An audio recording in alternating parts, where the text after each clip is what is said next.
We're good. Okay, again, my name is Mark Tetzloff. I'm the victim guy. I have a much longer title, but I'm just the victim guy for Homeland Security Investigations, which is part of ICE, Immigration and Customs Enforcement. Let me just say up front, as Kristen was saying, I'm not going to engage on immigration stuff. That's not my bag. I'm not an agent. I'm not an officer. I work with victims of crime. So we're going to talk a little bit about human trafficking, and we're going to talk a little bit about what Homeland Security Investigations does. HSI, which is who I work for, is part of ICE, as I mentioned. There's really two parts to ICE: Homeland Security Investigations, and the majority of the people who work for HSI are what you would call plainclothes detectives. They don't wear a uniform. They are armed. They are special agents of the federal government, and they investigate crimes. The crimes that we investigate at HSI does include immigration, hence the name Immigration and Customs Enforcement, but it's a lot more on the customs, and it's a lot more on what we call contraband. So some of the things that we do: customs fraud. We busted a lady in Phoenix several months ago who had $50,000 worth of fake Gucci purses and handbags and that kind of stuff in her store, and also $20,000 worth retail price of fake pharmaceuticals. So you think you're buying insulin, or you think you're buying Viagra or whatever the heck it may be, and it's actually just a sugar pill.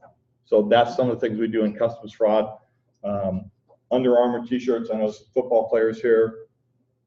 We want to make sure that the stuff you're buying is actually what you think it is. And so at NBA All-Star games, championship games, Super Bowls, part of what we do is we intercept fake NFL jerseys coming from China, for example, and we seize those. When we had the Super Bowl here in Phoenix, we seized about $60,000 worth of fake NFL jerseys. You're paying $50, $60, or $80 for an authentic NFL jersey that was made in China for $3. So that's some of the stuff we do in customs fraud. Intellectual property rights. What is invented and made in America, that money should go to America. We really don't want to have our trade secrets and our industrial secrets stolen and sent overseas so that somebody else can make money off of that. One of the things that I'm involved very heavily working as the victim guy is child exploitation. By that we mean child pornography. Okay? Some people have this weird belief that child pornography, watching an adult have sex with a 6-year-old little boy or girl, is really a victimless crime because they're all old images. Well, that's a crock, because child pornographers, they actually did a study at Butner, North Carolina, which is the federal prison where most sex offenders go. They actually talked to all the child pornographers there, and basically they figured out that about 75 to 80% of those child pornographers who are currently in prison for just possession of child pornography did what we call hands-on crimes. That means they actually assaulted a child for themselves. So it's not a victimless crime. It's not old pictures. Quite honestly, these guys have got the real hardcore collectors. They've collected all the pictures, and so they're always hunting for new stuff. So every day across the country, kids are being victimized and being videotaped for child pornography purposes. The other thing we do is we arrest Americans who go overseas to have sex with little kids. That's what we call sex tourism, and so that's another thing that I work with. Staying out of the immigration issue, but if somebody comes into this country and illegally and wants to work, what do they have to do? They have to steal somebody's identity. Several years ago, and you may have seen this in the news, we had a very large operation in Phoenix called Danny's Car Wash. We hit 6 Danny's Car Washes in the city of Phoenix. We actually arrested 1 person and administratively detained and then released the rest of the workers. The real challenge with Danny's Car Wash was the 184 people just like you, U.S. citizens, who had their identity stolen so that somebody could work illegally in the United States. So that's some of the other things we do, is identity fraud, identity and benefit fraud, so that your social security number is not being used for somebody else to get a mortgage. If you have brothers and sisters, you may want to tell your parents to have your parents freeze your brothers and sisters' credit cards. Believe it or not, your 6-year-old brother or sister who has a social security number, somebody can get that social security number, and then when they go to college and they want to start getting credit, they're out of luck because their credit card or their social security number has been used for the last 15 years by a criminal to buy TVs, cars, mortgages on houses, things like that. So those are some things we do. We also work with gang investigations with local law enforcement as well as the State Department of Public Safety. All the stuff we're talking about, with the exception of child pornography, is about money. So one of the things that we try and do at HSI is we want to seize the money, we want to intercept the money. On the immigration side as well, I've told you I can't really engage on discussion on that. There's basically the two things that come north out of Mexico, and that includes Central America and South America, but they funnel through Mexico. The two things that come north are people and drugs. Anybody care to guess what the two things that go south into Mexico are? Any guesses? Money and more money. Money and guns. Those are the two things that go south. So we really try and intercept the money that goes south. Weapon smuggling, export, counterproliferation. Believe it or not, we seized not too long ago centrifuges that were supposed to go to Iran to help with Iran's nuclear program. We have seized the plans for a Apache Black Hawk helicopter that was supposed to go to China. Up in Phoenix, where I live, we have the Boeing plant. So we always have to worry about parts, specifications and stuff from the Boeing plant going out of the country. So weapons, we try and intercept weapons going south of the border as well as ammunition, but it's also more on an industrial scale, helicopters, aircraft carriers, missiles, that kind of stuff. Worksite enforcement, if you work, you filled out an I-9, that makes sure you can work in the United States legally. But the two things I'm going to talk most about tonight are going to be human smuggling and human trafficking, and how people always get those confused. I'm going to focus on human trafficking, but I'll talk a little bit about smuggling. Anybody who tells you they have a good handle on the numbers of human trafficking is lying to you. Nobody has a good handle on the numbers for human trafficking. These are some of the guesses that we have at the federal government as far as human trafficking on a domestic and an international scale. The best guess is 500,000 to 2 million people worldwide are trafficked. That means they're working for either under auspices of either fraud, coercion, or fear, or force. Those are the three things basically looking at: force, fraud, and coercion. So whether it be child soldiers in Africa who have to fight, otherwise they'll be killed, whether it's kids working in diamond mines, otherwise they'll be killed or they'll starve, whether it's your brothers, your sister, your nieces, your nephew who's working in the sex trade here in America, whether it's Filipinos who come to this country expecting to work in the hotel but end up working as caregivers in old folks' homes. 500,000 to 2 million people a year, each year, enter into slavery. Our best guess, and again it's a guess, is that about 20,000 of those people come into the United States, foreigners come into the United States as part of a trafficking scheme. They're coming here specifically to be involved in the trafficking, to work in either the labor trafficking industry or sex trafficking. Now, the majority of them don't come here knowing that they're going to be trafficked. The majority of them come here expecting that they're going to be a nanny, they're going to be an au pair, they're going to work in the hotel industry, they're going to be a teacher for middle school or elementary school. But once they get here, that job that they were promised has now gone away, and now they're threatened, we're going to call those people at ICE and they're going to deport you, so you're going to have to work for me. So our best guess is about 20,000 people come into the United States each and every year as part of a trafficking scheme. Our best guess is about 60% of those are men, and they're coming here specifically for labor trafficking. Okay, sex trafficking, we don't need to import sex workers from other countries because there's enough Americans who'll do that, and I'll talk about that in a little bit. The majority of the labor trafficking folks are men, and the majority of that 20,000 are labor trafficking, about 60%. Our best guess domestically, and again, it's a big number there, 100,000 to 300,000 US kids, and by kids we mean teenagers, basically age 11 to 18. The best guess is that up to 300,000 Americans are trafficked into the domestic sex trade each and every year. That number is probably low. The National Center for Missing and Exploited Children, they keep track of this stuff. Their best guess of the number of teenagers who run away from home each year is probably about 1 million a year. Only about 300,000 of that is reported. The other 700,000 runaways in the United States are not reported to law enforcement. So up to 1 million kids a year are at risk of being trafficked, and I'll give you some numbers on that. Again, anybody who says they have the exact numbers is lying to you, because nobody knows that. The average age of a girl entering into prostitution in the United States is 12 to 14 years of age. In the Kingdom of Maricopa, where I live up in Phoenix, the average age is 14. Something that nobody talks about in the sex trafficking world is young men who are involved in the sex trafficking industry. I have seen university studies that say 2% of the sex workers in this country are young men. I've also seen university studies that say 50% of the sex workers in this country are young men. Neither one of those sets of numbers really looks good to me.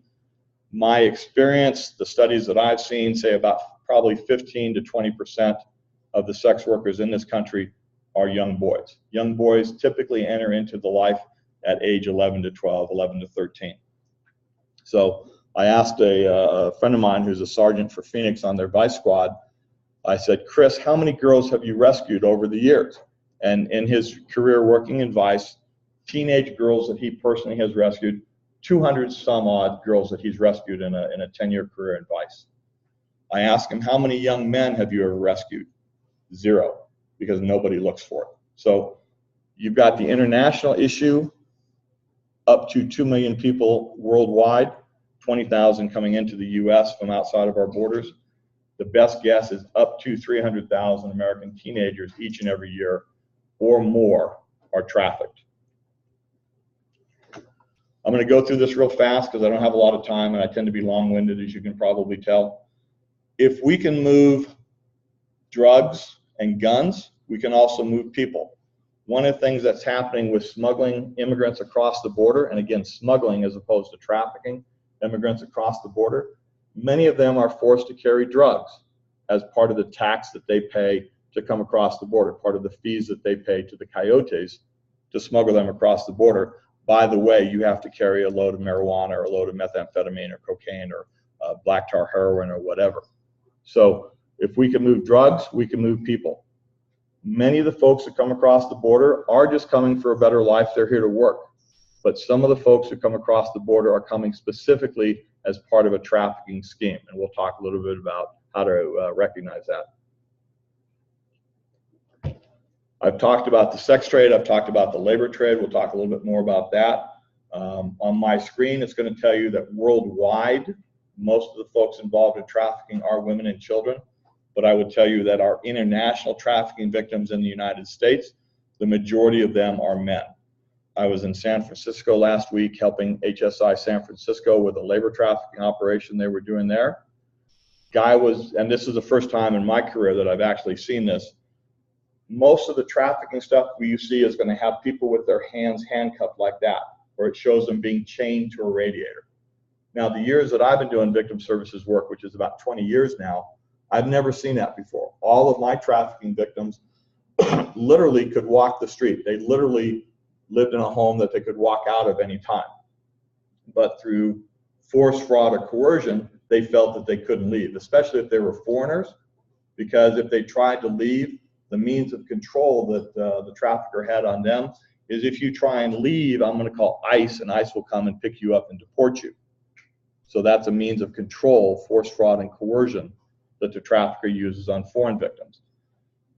But our guy in San Francisco, who's now in custody, he actually would go down to San Diego from San Francisco, recruit Mexican laborers to come up to San Francisco to work for him, which included one United States citizen and one what we call a legal permanent resident, a green card holder.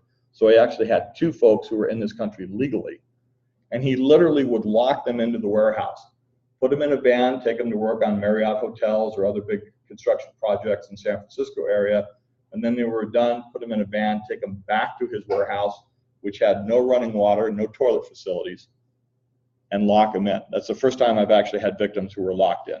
We rescued 17 victims in Oakland last week on that. So worldwide, most of the victims are women and children, but in the United States, our foreign victims are typically going to be men, about 60, 65%. The best guess is that 27 million people worldwide live in slavery. I talked about smuggling and I talked about trafficking, and so I'm going to talk real quickly about the difference between the two. I'm show you some slides real quick, but again, I want to move on quickly so I can get to the heart of this whole thing. What is the difference between human smuggling and human trafficking? Can anybody take a guess? I get tired of hearing myself talk, believe it or not. What do you all think the difference between smuggling and trafficking? Any ideas? Sir? You mentioned drugs, okay? Trafficking would be selling. Keyword there. This guy got it. You guys will both on it. Selling. Trafficking is selling. Smuggling is bringing it across the border. So there's a difference between the two. You can be a victim of human trafficking, and I've had these folks who have never left the city of Phoenix. Okay? They were born in Phoenix, they were trafficked in Phoenix, they lived in Phoenix, they never left Phoenix. I was down in Green Valley, south of Tucson, a while back, doing a presentation for a church on human trafficking. And Green Valley, if you've ever been down there, is basically retirement city. I mean, that's basically what's down there is folks who've retired. And some people actually said, well, we don't have any trafficking down here in Green Valley. So I just pulled up at that point in time, Backpage.com, which is still in the news, and pulled up the ads for, specifically for prostitution for Green Valley. If I wanted to look and I didn't do it, I could pull up prostitution ads for Thatcher and Safford, no doubt. Every place in the country has domestic sex trafficking, either minor or adult. So smuggling is coming across the border, trafficking is selling. So you don't have to cross the border to have a human trafficking victim. How is human smuggling and human trafficking similar? Any ideas? It's all about the money, okay? Smugglers charge people to bring them across the border and get them to wherever they're going in the US. Traffickers sell their product. Their product happens to be a young woman or a young man, sex for money or labor for money. Can smuggling turn into trafficking? Yes, I've had a couple of cases. I had one young lady who was smuggled into a drop house in Tucson. Now, most of the drop houses are actually in Phoenix.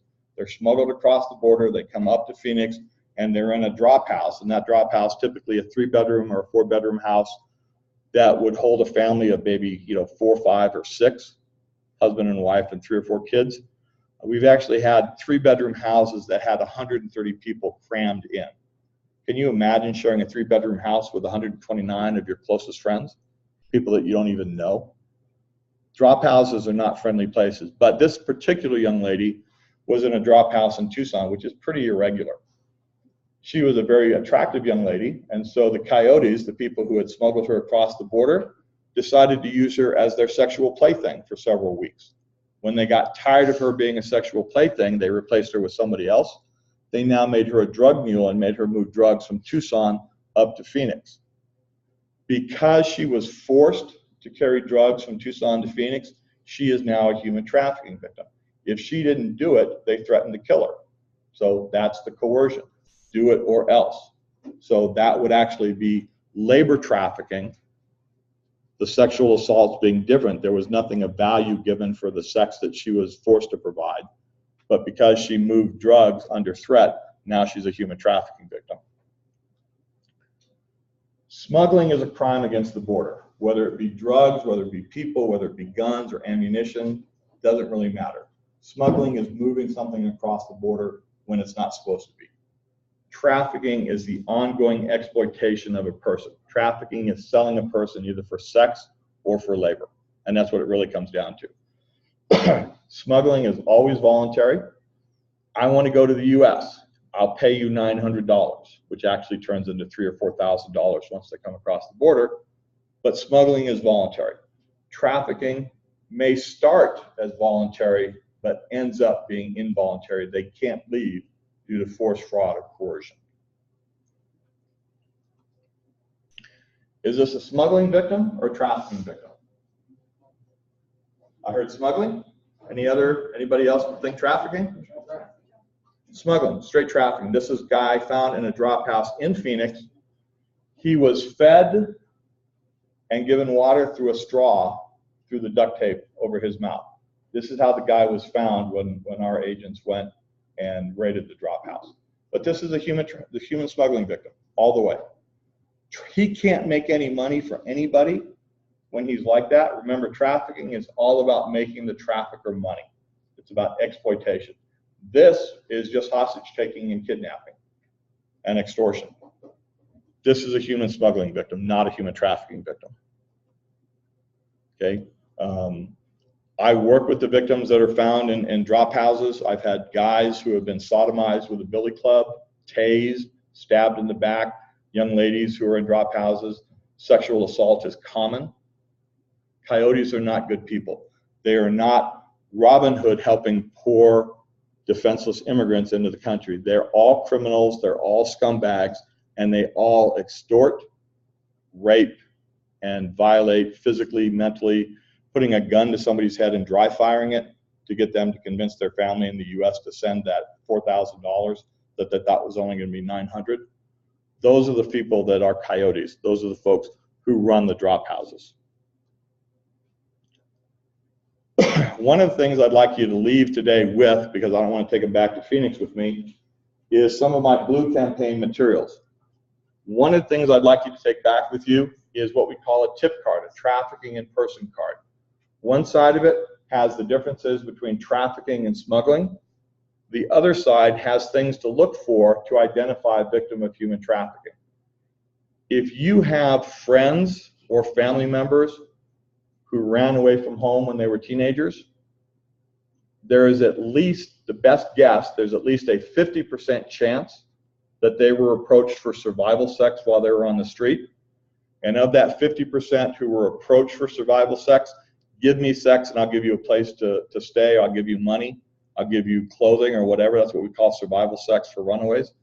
Of that 50% who were approached, the best guess is about 50% or more of them actually did have survival sex. Tumbleweeds, which is a homeless young person's organization up in Phoenix, they provide services to homeless young adults under the age of 25. They did a study of 140 gay young men. Gay young men tend to get kicked out of their houses, right? Parents don't like the idea of their sons being gay, so they get kicked out. They did a study of 140 gay young men, and of that 140 gay young men that they talked to, specifically asking them about trafficking, 68% of that 140 young men had been trafficked. They'd have to provide sex for shelter, for food, for clothing, for money. So again, it's not a foreign problem so much with sex trafficking. It's our brothers, our sisters, our sons, our daughters, our nieces, and our nephews. But the blue campaign stuff tells you the stuff to look for trafficking. I've also got some posters both in English and Spanish. The posters have a couple of different numbers on it. The number that's on the tip card is the DHS tip line. That's a recorded line that if you see something, you can call them 24 hours a day anonymously and leave a message, and it will get to a special agent who will look at it. The other number, the number that's on my lanyard, the National Human Trafficking Hotline, the 888 number, is run by the Polaris Project. If you want to look them up, Polaris Project on the internet, they run the National Human Trafficking Hotline. People can call there with tips about trafficking that they think they see, and that will get to the FBI, it will get to HSI, and it will also get to the local police where the call came from. They also work with victims of trafficking and provide resources and assistance to them. Human trafficking victims are kind of like domestic violence victims. Domestic violence victims typically take 6 or 7 times before they will leave their abuser. Human trafficking victims are the same way. They will oftentimes take 3 or 4 or 5 or 6 or 7 times before they actually can escape their trafficker. And every time they go back, they get beaten within an inch of their life. But they go back because of the fear, the force, and the coercion that they're under. Do this, or I will go to this playground, and they've driven the girl past the playground where her 13-year-old sister is playing. You're going to do this, or we'll replace you with your younger sister. You're going to do this, or we'll replace you, mom, with your kids. And we see that with international Hispanic groups. They'll go down to Mexico, they'll marry a 13 or 14 or 15-year-old girl, they'll take them up to the US so they can work and make some money, and in the meantime, they've gotten the girl pregnant, and we'll leave the baby with my mom. This is the trafficker. We'll leave the baby with our mom. And then once they get to the US and the baby's with the trafficker's mom down in Mexico, now they have to work in the sex industry. Otherwise, they'll never see their daughter or their son again, who's still down in Mexico. Those are actual HSI cases that we've worked on. What is human trafficking? And again, I need to go quick because otherwise I won't get through this. How many of you saw the movie Taken? The first one, the good one with Liam Neeson, the other one's kind of being weak. The spotter, the guy who rode with them in the taxi cab, he's guilty of human trafficking because he was the spotter. The guys who broke into the apartment and took the girls out of the apartment, they're guilty of human trafficking. The guys who are running the camp where the girls were actually at in those tents, providing sexual services to the workers, those people are guilty of human trafficking. Anybody involved in the recruitment, the provisioning, the transportation of somebody for human trafficking is guilty of the crime of human trafficking.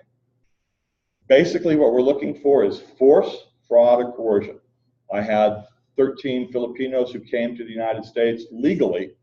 They came legally to Phoenix back in 2008, 2009, with the idea that they were going to work in the hotel industry.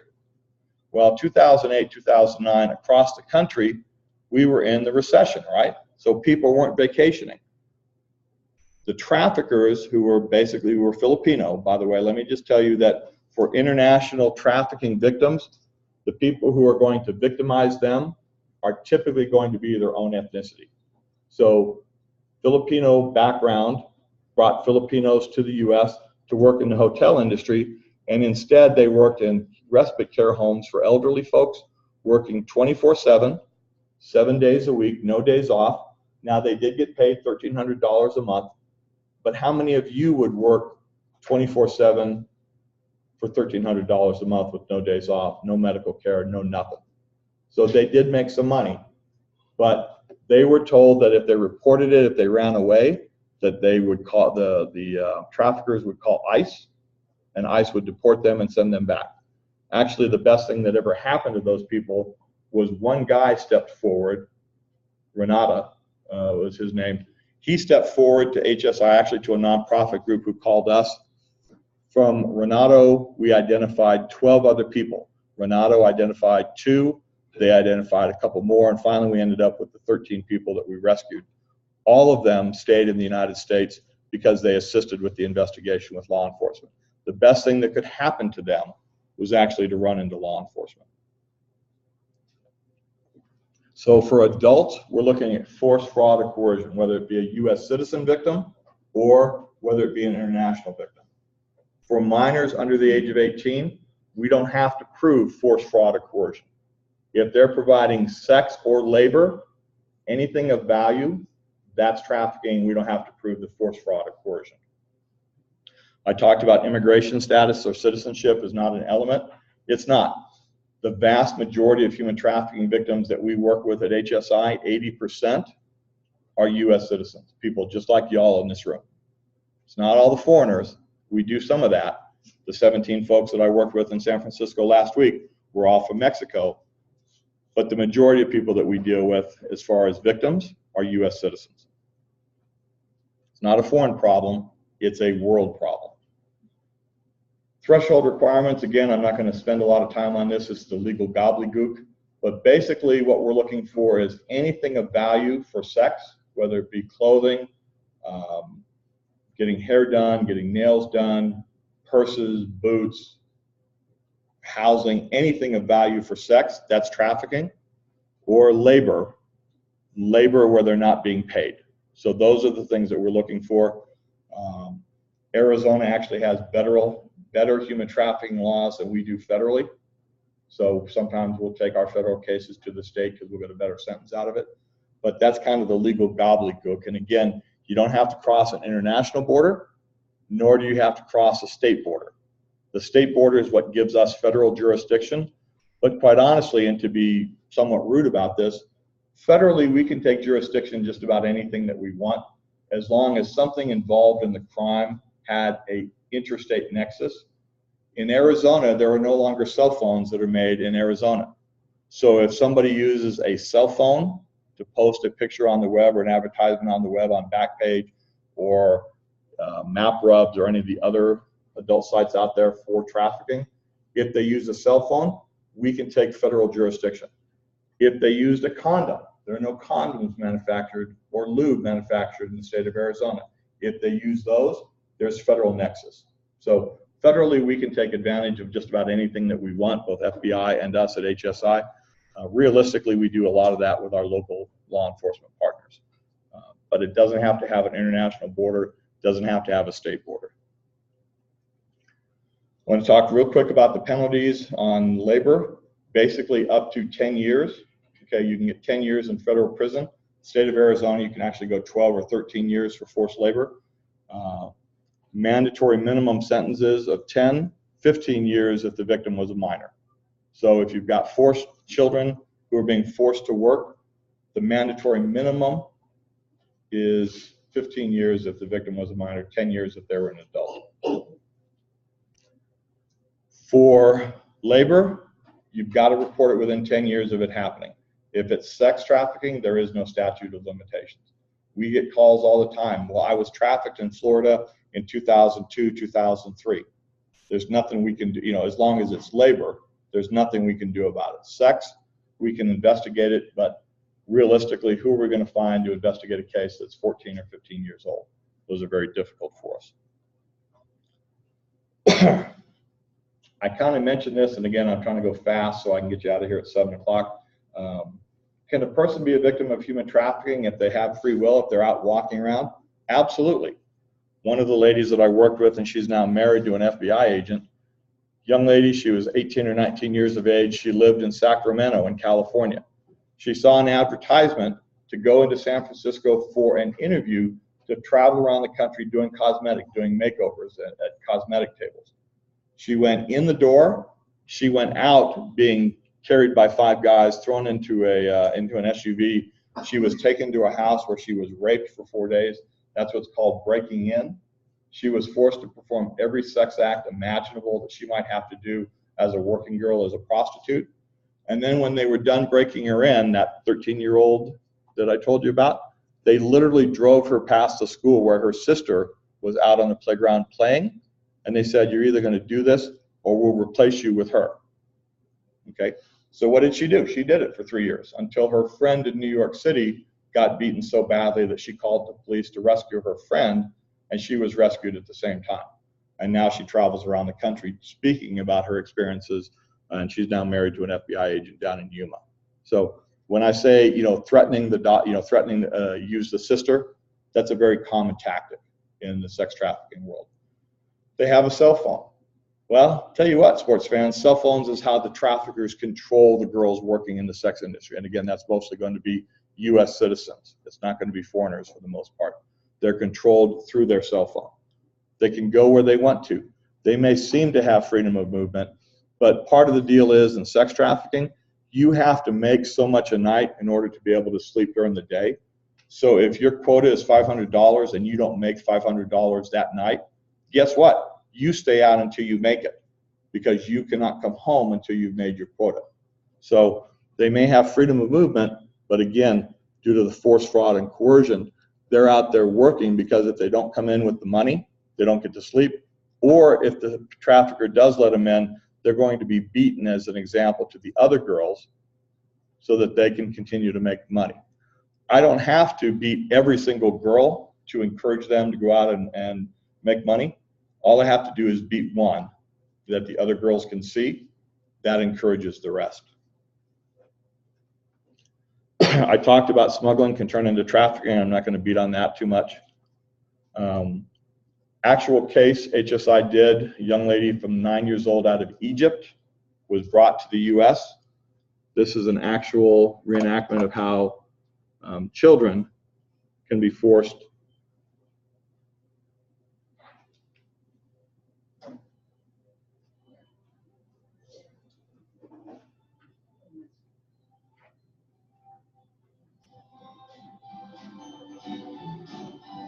Really, Mom? Come on, you're not actually going to the party, are you? Of course not. You know better.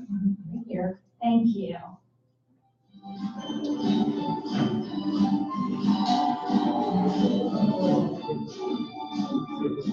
Hi,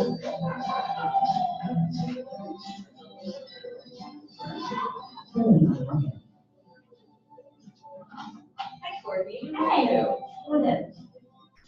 I'm great, Mrs. Williams. But my mom is outside and she wants to talk to you. I'm like, hey, how's it going?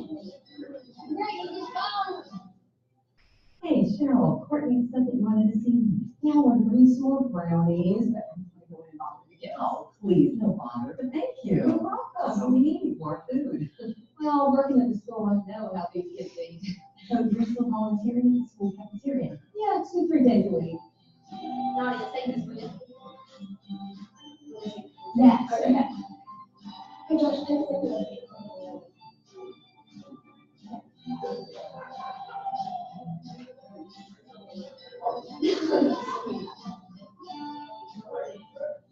Not even get out of the way. Hey, just take another one. Yeah.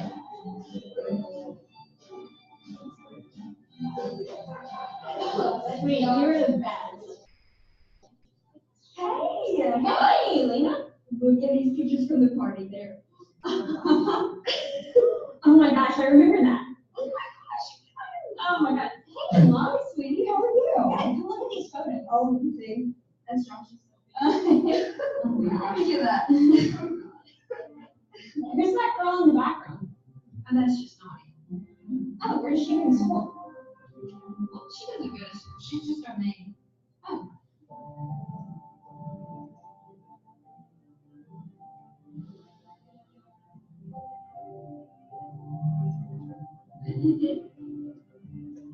Hi, girls. Hi, Mom.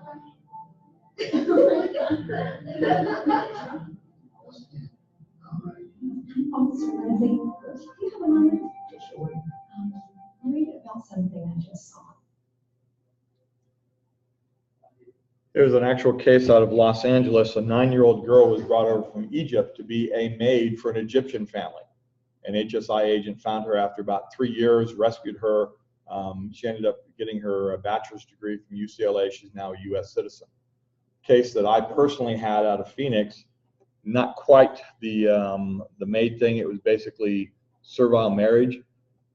A guy from Florida went down to Guatemala and bought a 13-year-old girl, keyword there is bought, a 13-year-old girl, and brought her back to the United States to be the wife of his 27-year-old son. She was able to keep the son away for a little bit, and finally she escaped, called her uncle here in Phoenix, who drove all the way down to Florida, rescued her, brought her back to Phoenix. She ended up getting a T visa, or a trafficking visa, graduated from Camelback High School out in Phoenix. Her mother, her younger sister, and her younger brother all made it into the United States. Dad, who sold her for $50, he's still down in Guatemala. Now, we can't arrest Dad for doing what he did down in Guatemala, but our focus at HSI, all the federal law enforcement, is to rescue the victim. So those are just some personal things that I personally have worked with. Another one that I personally worked with, Peruvian family that had moved up to down in Gilbert, one of the suburbs in Phoenix. The wife was Peruvian, the husband was basically a white guy. She was from a very wealthy family down in Peru that had had another family that had basically been their servants for years. So the husband and the wife arranged for this 35-year-old lady from Peru to be brought into the United States on a fake Mexican passport. Basically, she went to Mexico on a fake Mexican passport, was smuggled across the border into El Paso. He drove down to El Paso. They started the trip with her in the back seat, but once they saw Border Patrol, they took and actually shoved her in the trunk. So she came from El Paso to Phoenix in the trunk of the car, and she basically worked for them for $40 a week, taking care of their 3 kids, cooking, cleaning, basically no time off for $40 a week, basically indentured servitude. The crazy part of the story is that she was loaned to another family out in Buckeye to basically work at a party out there at Buckeye. Who did she run into at the party in Buckeye? But her 15-year-old daughter, who was basically an indentured servitude maid for that Peruvian family out in Buckeye. So that stuff doesn't happen just in LA. That stuff happens in Phoenix, happens down here. Again, It's basically people of the same ethnicity who are trafficking their own folks. You're not going to see, and I'm not trying to be racist when I say this, you're not going to see me as a white guy trafficking a Filipino or a Chinese or a Thai. It's just not going to happen very often. It's typically their own ethnicity that's doing the trafficking. I'm going to skip this one. I talked about how the major problem is, realistically, it's our own sons, daughters, nieces, and nephews. This is how your niece, your nephew, your sister, your brother can get hooked in. And this is what we call a Romeo pimp.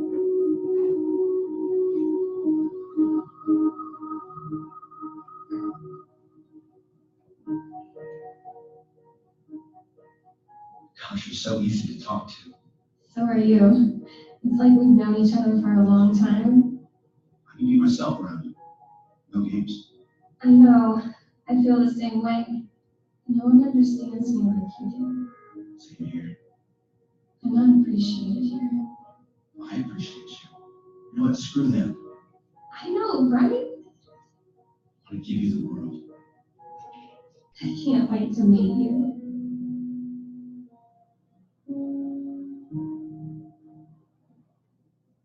Okay, you know how this works. Keep your cell phones on, wait for my directions. Don't try to call anybody, because I'm not. Got that? What? Don't act nervous. Guys don't like that. Here. Take these.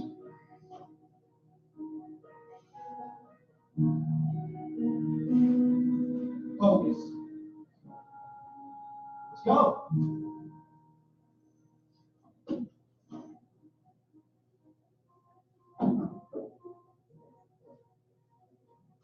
Hey, just take it. We'll show you out. All right? Just make sure you look out for cops. Come on.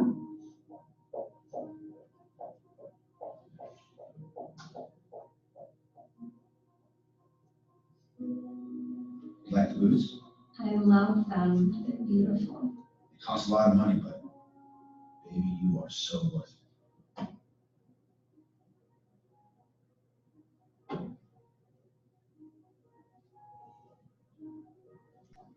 I love you. I love you too. I want you to live with me. I don't know. Baby, don't you love me? Of course I do, but I don't have a job and it's so expensive to live around here. I'll go into my savings. I'll do whatever it takes. You're so worth it.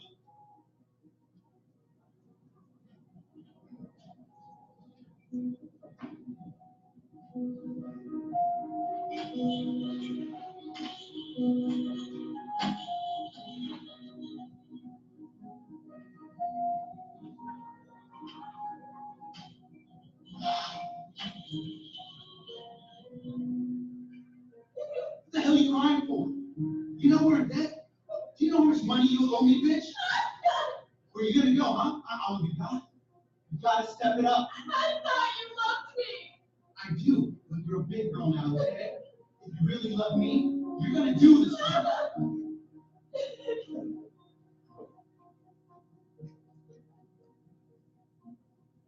Okay, you know how this works. Don't act nervous. Guys don't like that.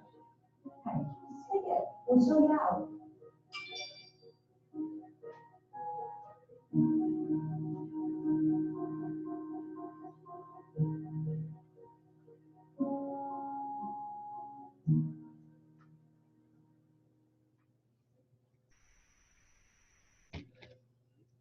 The recruitment is the older boyfriend, oh, I love you, let's, you don't understand, just like you saw there. That's how young American girls get hooked into this. That's what we call the Romeo pimp. But the Romeo pimp inevitably turns into the guerrilla pimp. The guerrilla pimp controls by force, by fraud, or by coercion. Again, do it or else. I'll replace you with your sister. I'll kill you. I'll kill your friend. Those kind of things. I'll kill your dog. If people have pets, that's another means of control. Indicators of trafficking, and again, on your tip cards, these are some of the things that are out there. Okay, Force, false promises. You know, one of the indicators, to be real honest with you, is a significantly older boyfriend. If a 15 or a 16-year-old has a boyfriend who's 25 or 26 or 30 or older, there's something wrong with that, okay? Is every older boyfriend a trafficker? No. Are a lot of them? Yeah. So older boyfriends, that's really a great indicator right there. Drugs, in Taken, you saw that they were drugged out, if you remember. We don't see drugs used so much as a means of control, but more of a means of self-medicating, okay, to help the person get through the day. Monitoring phone calls. How many of you have a smartphone? Everybody's got a phone, right? If you go on to the Android store or the Apple store, you can get monitoring apps on your phone that are totally invisible. I can see and hear every single thing that you do. I can track your exact movements by your cell phone. Okay, and you can buy those on the App Store. They're you know, $40 for a year's worth of monitoring. So traffickers use the cell phones to control.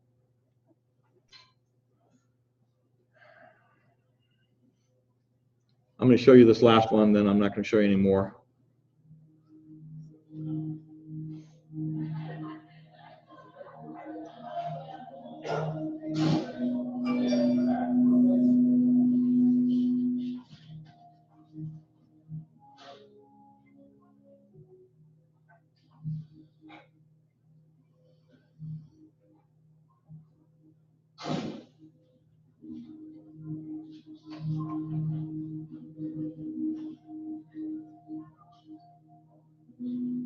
Well, no gym this weekend. She's going to Orlando with her family.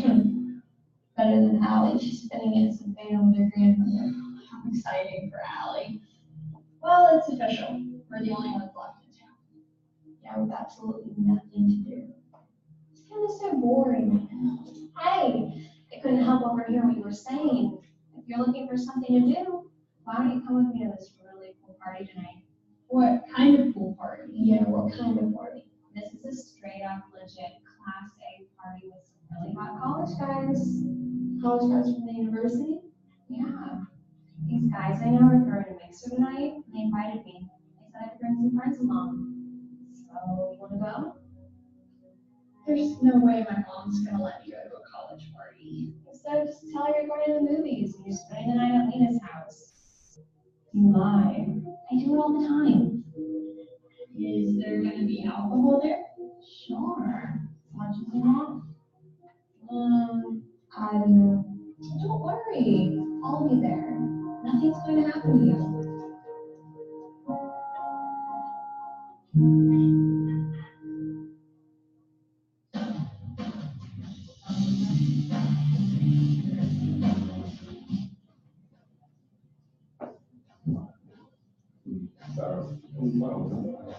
I don't know, but I have something fun.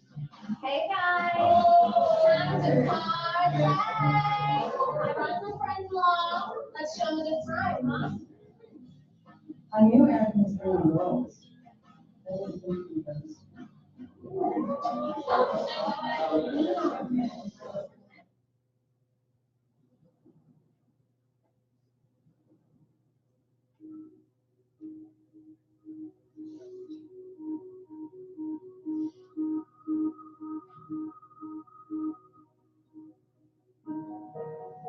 Okay, you know how this works. Keep your cell phones on, wait for my directions. One, don't act nervous. You guys don't like that. Focus.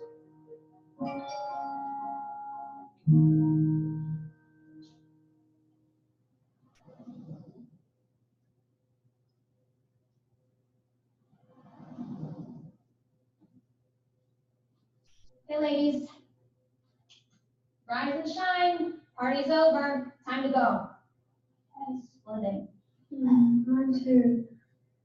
Oh, I think I'm gonna puke. We gotta go. Now. Where's Abby? She's in a room down the hall. Come on, we need to get out of here. What happened? I don't remember anything. Oh, really? Let me refresh your memory.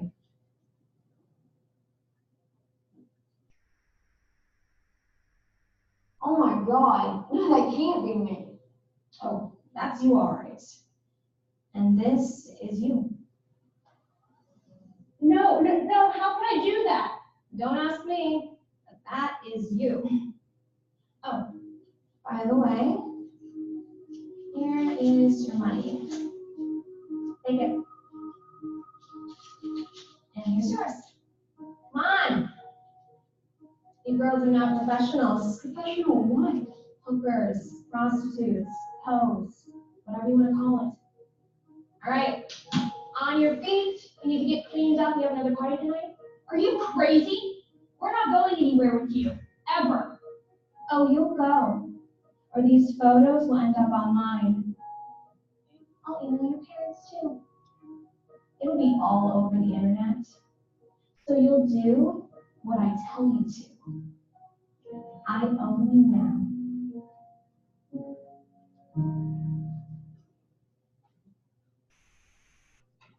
If you're a 14 or 15-year-old girl or young man, for that matter, would you continue to do it versus the shame that would go with it? Shame is a great means of control. So indicators of trafficking, there's intimidation, there's threats, there's drugs or alcohol. They don't remember anything, so they're probably roofied or Hypnol or GHB, one of the other drugs. That's how you get hooked into it, and that's how it's hard to get out of. Just some things, and then I know I got like 3 minutes left. Traffickers typically are very controlling. They don't let people near their group. We see this especially in international victims. U.S. citizen victims that were out, specifically girls and young men working the streets for sex, they have to have interaction with people, but their trafficker typically is close by, or Erica is close by. Anybody know what we call Erica in the street language? She's what we call the bottom. She is the management assistant to the trafficker. She's the one who's actually taking the risk. She's the one who's recruiting new girls. She's the one who's getting the money. It insulates the trafficker or the pimp from any legal action. She is intensely loyal to that Alex clown, and she'll go to jail for him typically. Bottoms are the toughest ones to reach. She started out as a victim, but now she's what we would call a co-conspirator or a co-defendant if it was charged. So those are some of the things you have to look at on the domestic side. Watch out for cops. On the domestic side, traffickers use that to control their girls. If the cops get you, I'll come down and bail you out, but you're the one who's going to jail, not me. And that's what traffickers will tell them, because I've listened to tapes of traffickers and their girls. On the international side, if they're an international victim, it's you're going to do this or I'm going to call ICE and they're going to deport you. And again, the best thing that can happen to an international victim is to run into the agents that I work with, because we have means to keep them in the country, means to get them services. I actually have better money and better services available for international victims than I do for any of you U.S. citizens who might become victims of trafficking. It's kind of crazy, but I actually have more money to take care of my international victims than I would if you guys were victims.